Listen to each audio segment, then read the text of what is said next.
What's good, football fans? Back at you once again with another video. And tonight I want to look at Week 2's matchups and make my picks. But before I do, let's take a real quick moment and take a look at Week 1's picks. I actually did pretty good. I only missed 3 picks as I picked the Lions over the Bears, I picked the Colts over the Jaguars, and I picked the 49ers over the Cardinals. Now, in all honesty, I actually sat on that last video and said that I thought that the Niners might have a hard time with the Cardinals because they are division rivals, and they had some familiarity there between the two of them. And also, Arizona is a team on the rise. Jumping right into this week's games, Thursday night game, Cincinnati Bengals versus the Cleveland Browns. 2 quarterbacks trying to prove themselves, one who's a rookie and one who's just trying to come in on another coach. I don't know about you guys, but I actually thought that the Browns would start getting better by now. I feel bad for Browns fans. I really do. I mean, you guys have got plenty of talent up there. It's just the intangibles are not quite coming together. I do, however, believe you're going to get a win this week. The next game is going to be between the Atlanta Falcons and the Dallas Cowboys. And when I first saw the line on this game, I thought to myself, might be a chance to win some money there. But without the line there, I really don't see a way that Dallas loses their home opener. I know the Falcons have several weapons, and it seems like we're, just a few plays away from seeing Matt Ryan really, take off again. That offense with Todd Gurley and all the weapons with it should be dynamic and really dangerous. All that said, I'm picking the Cowboys. The next game, AFC East rivalry matchup between the Buffalo Bills and the Miami Dolphins. I view this as two teams and on two separate ends of the spectrum right now. You got the Bills on one end that are close. Okay, I believe that they're close to doing something over there. And you've got the Dolphins on the other who are trying to build up. It's going to take a little while, but in a couple years, we're going to revisit that conversation with the Dolphins. I'm taking the Bills. Now, the next game between the New York Giants and the Chicago Bears features 2 teams that I really don't know which direction they're heading in. I picked against the Bears last week as I felt like the Lions were going to come out and do well week 1. I'm going to talk more about that in a minute, but I really feel like Detroit should have won that game. So in all essence, this should be a game between 2 0-1 teams. Now, until the Giants and their coach and everybody else that's, in the situation realizes that Saquon Barkley needs to have carries and yards each game for them to be successful, that New York Giants football team is never going to get above where they are right now. Saquon Barkley needs to be the centerpiece, and he needs to carry the ball at least 15 to 20 times a game. And he needs to be getting 90 to 120 yards a game on the ground, and then at least 60 to 70 possibly, getting the ball thrown to him. At first, when Jason Garrett went there, I thought to myself, they're going to pound the carries on him like they did Zeke over in Dallas. But then I remembered, Jason Garrett's been a walk-around coach for quite a while, at least several years now. Might take some time to get the rust off of him. I'm taking the Bears. Who would have thunk it? 2-0. The next game is going to be between the Denver Broncos and the Pittsburgh Steelers. I feel like Denver should have won that game last week. I actually was sitting there with the parlay looking at Denver. All they had to do was win that game. And then they didn't score, and then, allowed the other team to come down and kick the field goal. Titans win. I was not that happy about that. Not that I really have a dog in that game because I'm not a fan of either team. I just lost a $240 parlay over them not being able to get the ball in the end zone. And I'm sure Denver Bronco fans were upset over that one just as much as I was losing money. Playing at home, the Broncos, there's something about the Broncos and opening up, at Mile High. It's just something about that, and I figured that they wouldn't lose that game. But this matchup here against the Pittsburgh Steelers, the Steelers are perhaps maybe one of the best defensive teams, in the sport right now. So it's really going to be interesting to see how this one works out with the Broncos trying to establish an offense with a young quarterback going up against, the Steelers who feed on stuff like that. And the Steelers themselves are trying to get their offense back together. Ben Roethlisberger's first game back last week after that surgery he had. He shows he's still got plenty of strength in that arm. So, I can't see the Steelers, staying down that long. And I think they'll win this game right here. The next game is going to be between the Detroit Lions and the Green Bay Packers. Now, this should be 2 1-0 teams facing each other. If it wasn't for a drop pass at the end of the Lions game against the Bears, this is what we would be getting. And I believe, a underrated matchup between Matt Stafford and Aaron Rodgers. Now, Aaron Rodgers looked unbelievable in week 1. Now we'll get to see if he can do that week in and week out at his age, I know that he's stepping it up because he's got Jordan Love back there behind him, or it appears that way anyway. Of course, it could just be Aaron being Aaron. We all know that Aaron Rodgers is a good quarterback. I know some people started thinking he was fading away or fading off. Proved him last week. That's not the case. Now, I do believe that Matt Stafford has a lot to prove. I still believe he's underrated in the league. A lot of people look at Stafford and don't really put him in the upper, echelon. But when you look at him, it's really hard not to when you look at his numbers. But obviously, it hasn't translated to a lot of wins on the field, so people pick at him with that. But he can't do everything. He can't play defense. That said, I'm picking the Packers. The next game is between the Jacksonville Jaguars and Tennessee Titans, an AFC South rivalry matchup. And to be honest, I did not think that the Jaguars would be sitting in this game as a 1-0 team going against the Titans as a 1-0 team. I had picked against both of them last week. And when I saw the line, the original first line pop out for this game right here, it was the Jaguars plus 10. And I thought to myself, wow, that seems like a bettor's dream, considering that how well Jacksonville played last week. It's since lowered down, I believe, like 8.5. But, I'm here and I'm picking, without a spread. So I have to believe that Derrick Henry is going to, get his nose to the grindstone and be able to really do what he wants to against Jacksonville. Maybe the game last week with Jacksonville and Indianapolis was more so about Phillip Rivers having some rust on him or showing age and just not being as accurate as before. I don't know. I do know that this Titans team has a defense that they're ready to show everybody is good and they're ready to flex. I'm taking Tennessee. The next game between the Minnesota Vikings and the Indianapolis Colts. Now, this is a game that has two teams that I feel like are going to be, in the thick of things this season. I feel like they could be anyway. The Colts have one of the deepest rosters in the NFL. I feel like they kind of underplayed last week and should have done better. Maybe you could throw that one on Phillip Rivers and not being as accurate as he once was. The Vikings with that defense, and then, I know they have Kirk Cousins they're paying a ton of money to. There's absolutely no reason for me to think that the Vikings will lose this game and start off 0-2. I'm picking Minnesota. Now, the next game is between the Los Angeles Rams and the Philadelphia Eagles. And I'm going to be honest here. Eagle fans might be, should be a little bit worried with Aaron Donald sitting there licking his chops, looking at your team and seeing that the backups are now out. I don't know how all that's going to work out, who you're going to start when it comes game day. But I think the Eagles are in a little bit of trouble right now as pertains to the offensive line.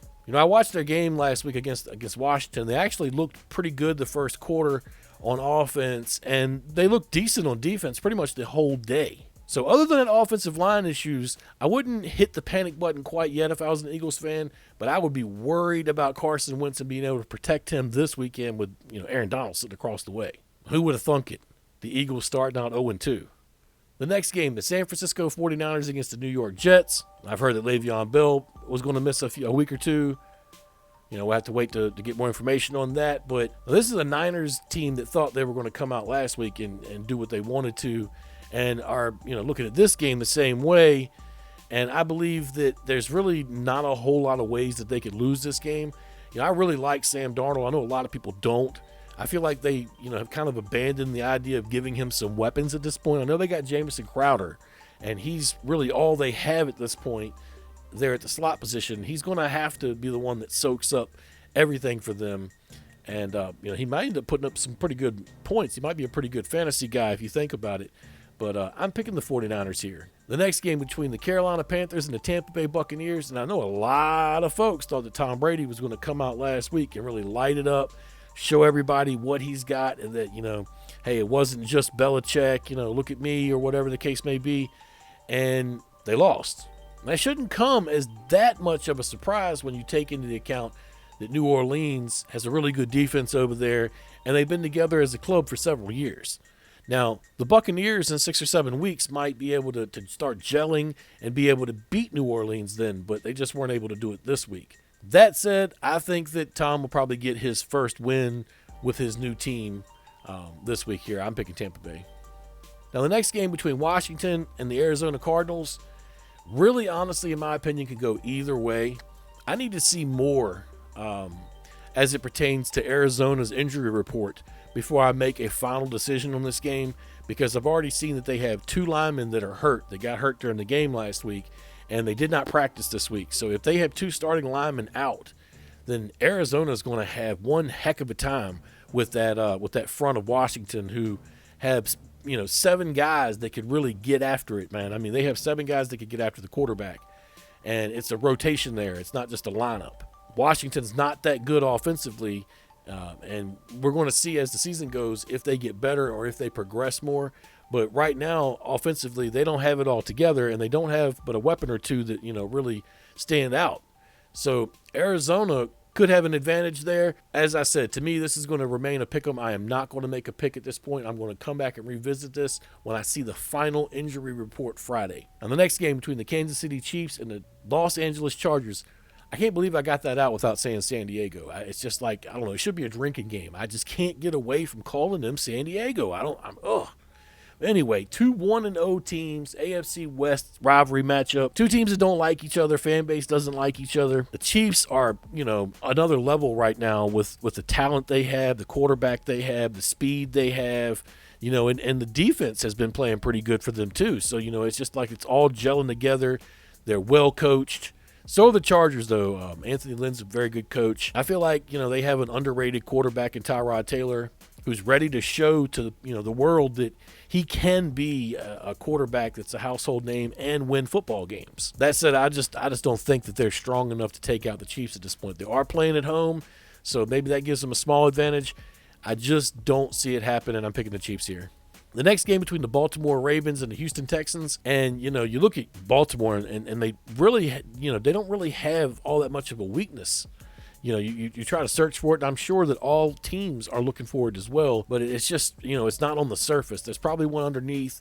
I know that some people can make, certain arguments stating that they don't have the best receivers or whatever the case may be, but do they really need the top-notch, big-name receivers with the offense they have set up already and the dynamic ability of Lamar Jackson and the pieces that are around him that fit perfect? I don't think so. That said, this should be one of the better matchups as far as quarterback versus quarterback that we'll see this season with Lamar Jackson versus Deshaun Watson. Now, Deshaun Watson has become probably my favorite player in the entire league. He's unbelievably smart. He's dynamic on the football field. He knows what needs to be done to win football games. The problem is I'm not sure that Houston has really surrounded him with the pieces he needs. And then trading DeAndre Hopkins off. I know they have other pieces, Will Fuller, to name one, and they have David Johnson there, who I believe still has some juice in the tank and can do big things for them. But I don't see them being able to match up with the Ravens here. I know the Baltimore Ravens have a really good defense too, so I mean, they're really going to have to get at it to be able to beat the Ravens. I'm taking Baltimore. The next game is going to be between the New England Patriots and the Seattle Seahawks, Sunday Night Football, and in my opinion, the game of the week. Now, we all know that New England lost a lot of players this offseason, due to the COVID situation, them opting out, and then Brady leaving. And all they did was come out week 1 and win a game, and their defense looked really good. And I think we all know that no matter what happens, that the defense is still the strength of their team. But now they have Cam Newton, and they've shifted their offense to fit him all the way around the board. And that could spell big things for New England. And they're taking on Seattle, who possibly has, the best quarterback in the game right now, arguably, and Russell Wilson, and has some pretty good pieces to go around him as well. And then they have a defense over there that can do things that, not many units can do together. This is going to be a good football game. I'm interested to see how this one turns out. Just for the sake of the fact of having to pick one here, I'm going to pick Seattle. But honestly, this one could go either way, in my opinion. And that brings me to the last game, Monday night, New Orleans versus Las Vegas Raiders. But looking at the game, just on paper, you would think that Drew Brees and the Saints should be able to do what they want, dictate the offense. But something just tells me the Raiders are going to come out fired up, playing their first game in their new stadium, which is an unbelievable stadium, by the way. Their stadium and the Rams' new stadium are just unreal. Something just tells me the Raiders are going to come out fired up and try to establish the run, try to play good defense, and try to knock this Saints team in the mouth. Both of them are 1-0. Who would have thought, during the offseason that the Raiders could actually be 2-0? I'm actually taking a shot here and making this my upset special of the week. I'm taking the Las Vegas Raiders in their first game at home to beat the New Orleans Saints. Well, there you have it. There are my picks. To go over them one more time, I got The Browns over the Bengals, the Cowboys over the Falcons, the Bills over the Dolphins, the Bears over the Giants, the Steelers over the Broncos, the Packers over the Lions, the Titans over the Jags, the Vikings over the Colts, the Rams over the Eagles, the 49ers over the Jets, the Bucs over the Panthers, a Pickem on the Washington Cardinal game, the Chiefs over the Chargers, the Ravens over Texans, Seahawks over the Patriots, and the Raiders over the Saints. Let me know what your picks are down below. I'm always interested to hear what other opinions are. Last week somebody put their picks down there and all of their picks were right. I thought that was pretty cool, like they got everyone right.